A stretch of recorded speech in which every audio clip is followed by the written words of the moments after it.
Assalamualaikum and welcome to lecture 37 of marketing communication and advertisement।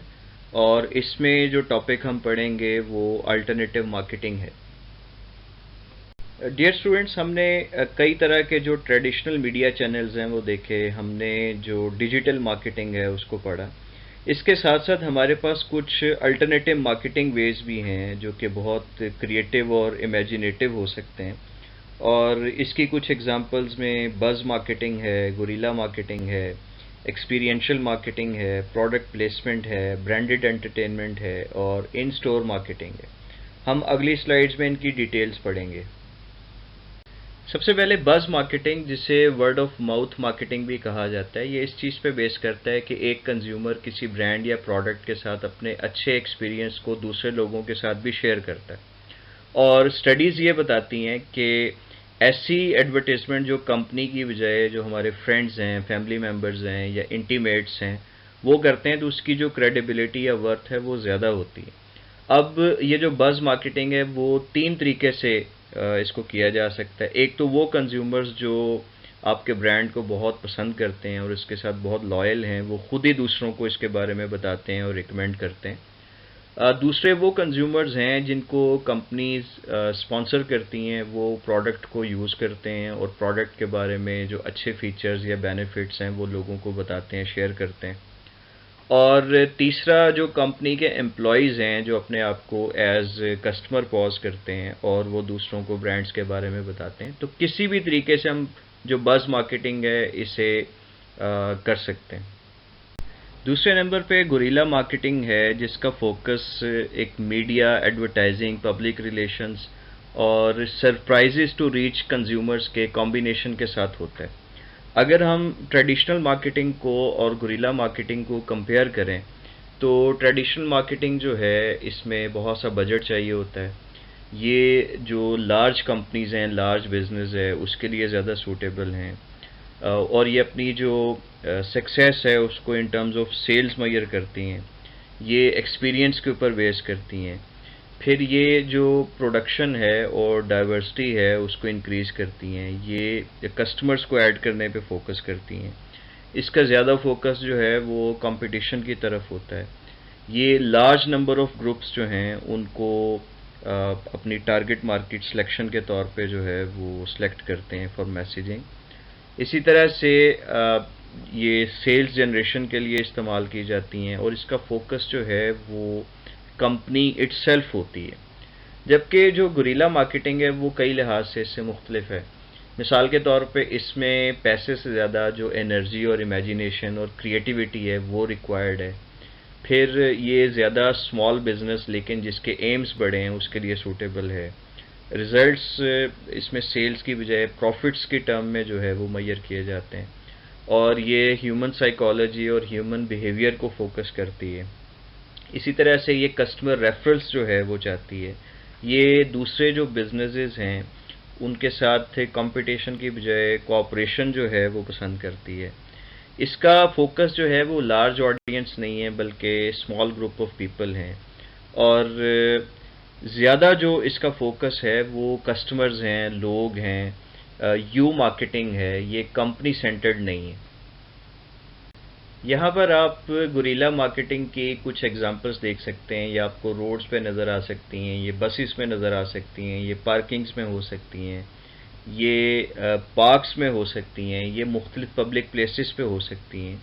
गर्ज ये है कि ये किसी भी शक्ल में हो सकती हैं जहाँ पर जो एडवर्टाइज़र्स हैं वो डायरेक्टली कंज्यूमर्स को अप्रोच कर सकें। अगर मार्केटर्स गुरिल्ला मार्केटिंग को अफेक्टिवली यूज़ कर सकें तो ये एक बड़ा पावरफुल वेपन जो है वो बन सकता है। अब इसको इस्तेमाल करने की कंपनीज़ के लिए मुख्तलिफ रीज़न्स होती हैं। वो रीज़न्स क्या हैं? सबसे पहले तो ये कि कस्टमर्स के साथ जो कम्युनिकेशन या इंटरेक्शन के न्यू वेज जो है वो इसके ज़रिए हमें मिल सकते हैं। कस्टमर्स के साथ इंटरेक्शन हमारा बढ़ जाता है और पर्सनलाइज्ड लेवल पे जो है वो हम चले जाते हैं। फिर कस्टमर्स ज़्यादा एक्सेसिबल होते हैं इस केस में। स्पॉट मार्केटिंग के लिए जो है ये यूज़फुल हो सकती है। ये बज़ क्रिएट कर सकती है और कस्टमर्स के साथ अच्छे जो रिलेशंस हैं वो मेंटेन करने में के लिए भी ये हेल्पफुल हो सकती है। एक्सपीरियंशियल मार्केटिंग जो है ये डायरेक्ट मार्केटिंग, पर्सनल सेलिंग और सेल्स प्रमोशंस को एक सिंगल कंज्यूमर एक्सपीरियंस में कंबाइन कर देती है। आपने देखा होगा कि समटाइम्स जो स्प्रिंग फेस्टिवल है उसके दौरान किसी पार्क में किसी कंपनी ने कोई अपना प्रोडक्ट जो है वो उसका स्टॉल लगाया है और वो फ्री सैंपल्स लोगों को दे रहे हैं। अगर नेस कैफ़े वाले हैं तो वो लोगों को कॉफ़ी पिला रहे हैं, या सुप्रीम वाले हैं तो लोगों को चाय पिला रहे हैं, नेस फ्रूटा वाले हैं तो वो लोगों को जूस ऑफ़र कर रहे हैं, या वॉल्स वाले हैं तो वो आइसक्रीम्स जो है वो ऑफ़र कर रहे हैं, या कस्टमर्स के दरमियान मुख्तलिफ तरह के जो कॉन्टेस्ट है वो करवाए जा रहे होते हैं, या उनको किसी फिनोमेना या ऑब्जर्वेशन का एक हिस्सा बना लेते हैं। यानी उनका जो एक्सपीरियंस है उसको इसमें शामिल किया जाता है, उनको पार्ट ऑफ कैंपेन जो है वो बनाया जाता है। ये वन वे की बजाय एक टू वे कम्युनिकेशन बन जाती है। एक्सपीरियंशियल मार्केटिंग की एक बड़ी अच्छी example red bull free fall activity है। रेड बुल जो ब्रांड है ये रिस्क टेकिंग, बोल्ड एक्शंस और एडवेंचर के हवाले से जाना जाता है। तो इन्होंने कंज्यूमर एक्सपीरियंस के तौर पे 2012 में एक एक्टिविटी डिज़ाइन की। इन्होंने एक प्रोफेशनल स्काई डाइवर को हायर किया और उसे 128,000 फीट की बुलंदी पे ले गए एक स्पेसशिप के ज़रिए। ये तकरीबन जो सरफेस ऑफ अर्थ है उससे 40 किलोमीटर्स ऊपर बनती है, और वहाँ से उन्होंने जंप किया। ये एक वर्ल्ड रिकॉर्ड भी बना बाद में। अब ये जो चीज़ है वो एक ब्रांड आइडेंटिटी को और एक्सट्रीम लिमिट्स को शो करती है, जिसे लाखों लोगों ने जो है वो देखा, लाइव भी देखा और बहुत सारे लोगों ने वीडियोस भी देखी इसकी। तो यूं एक बड़ा अच्छा जो कंज्यूमर एक्सपीरियंस है वो उन्होंने डेवलप किया। इस वीडियो का लिंक यहाँ पर मैंने दिया है और डिस्क्रिप्शन बॉक्स में भी मौजूद है, आप भी इस वीडियो को देखें, ये बहुत ज़बरदस्त वीडियो है। नंबर 4 इज़ प्रोडक्ट प्लेसमेंट्स, जिससे मुराद ये है कि आप अपनी प्रोडक्ट या ब्रांड को किसी मूवी या टेलीविज़न शो या किसी प्रोग्राम का हिस्सा बना दें, उसमें इंसर्ट कर दें। पहले तो ज़्यादातर जो सिगरेट मैन्युफैक्चरिंग कंपनीज़ हैं वो इस टेक्निक को यूज़ करती रही हैं कि मूवीज़ में जो हीरो है उसको किसी मखसूस ब्रांड का सिगरेट पीते दिखाया गया, या उस ब्रांड का जो एड है वो बैकग्राउंड में दिखाया गया। लेकिन अब कई दूसरे जो ब्रांड्स या कंपनीज़ हैं वो भी इसको फॉलो करते हैं। इसका एक फ़ायदा ये है कि इसकी कॉस्ट पर व्यूअर बहुत कम हो जाती है, ख़ास तौर पे मूवीज़ के केस में, क्योंकि एक मूवी जब सिनेमा में लगती है तो उसको बहुत सारे लोग देखते हैं, उसके बाद वो डीवीडीज़ की शक्ल में अवेलेबल होती है या नेटफ्लिक्स पे और यूट्यूब पे आ जाती है, तो यूँ मिलियंस ऑफ पीपल उसे देखते हैं, तो उतनी ही कॉस्ट पर व्यूअर उसकी कम होती जाती है। तो मार्केटर्स जो है वो ये समझते हैं कि ये एक बड़ा अच्छा सोर्स है ब्रांड अवेयरनेस के लिए और ब्रांड के लिए एक पॉजिटिव एटीट्यूड जो है वो डेवलप करने के लिए।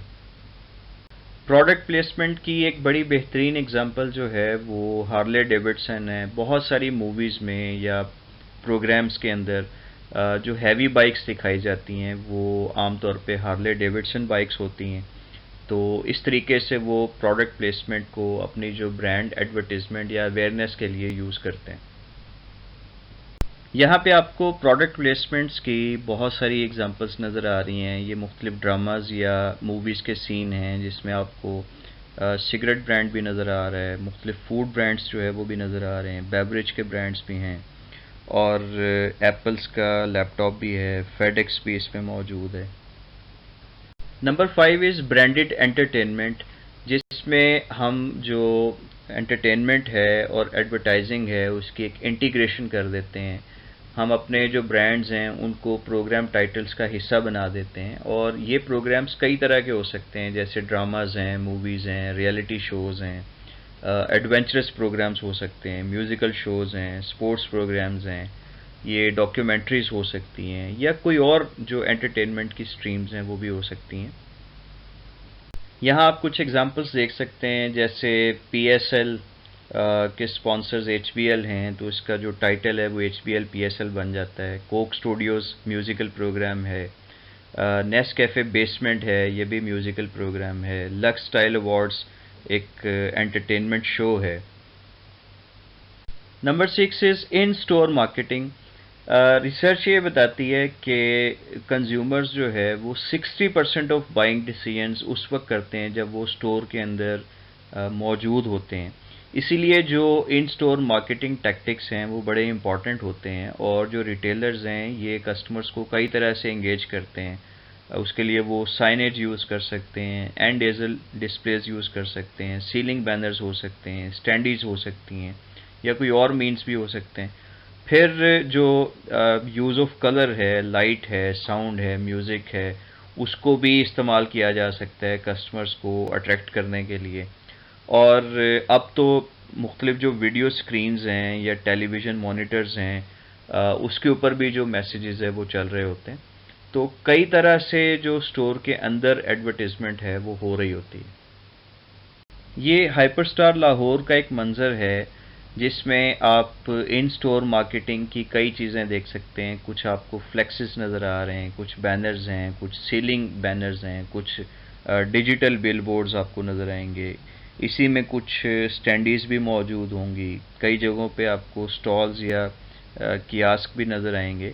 तो कई तरह से जो इन स्टोर मार्केटिंग है वो की जा रही होती है।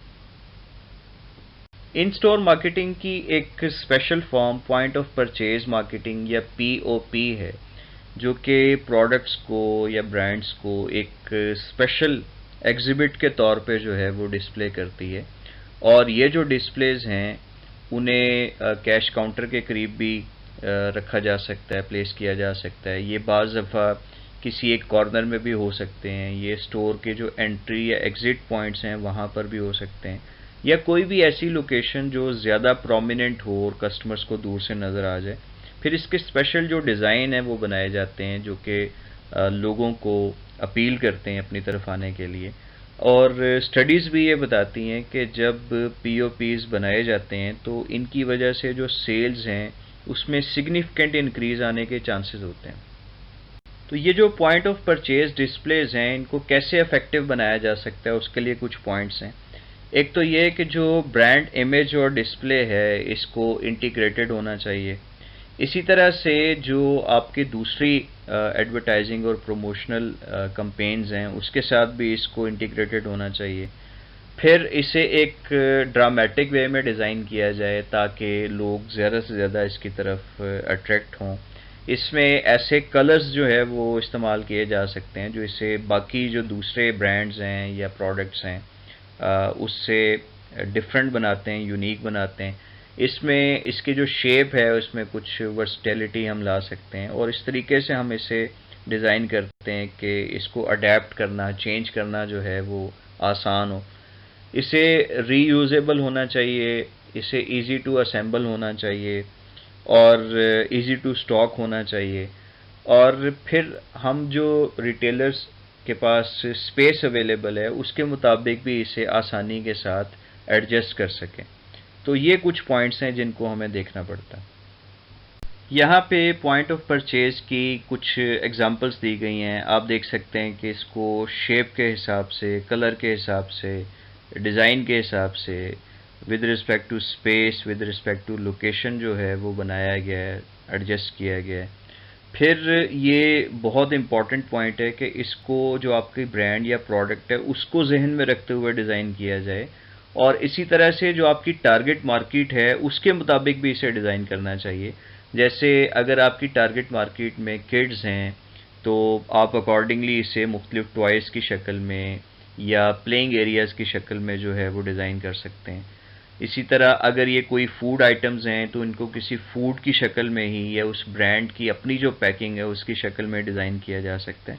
गर्ज ये कि एक सिमिलैरिटी, एक सिमेट्री का जो एलिमेंट है वो आने की वजह से इसकी इफ़ेक्टिवनेस और भी ज़्यादा हो सकती है, और ये सेल्स को सिग्निफिकेंटली इंक्रीज़ कर सकते हैं। Thank you very much.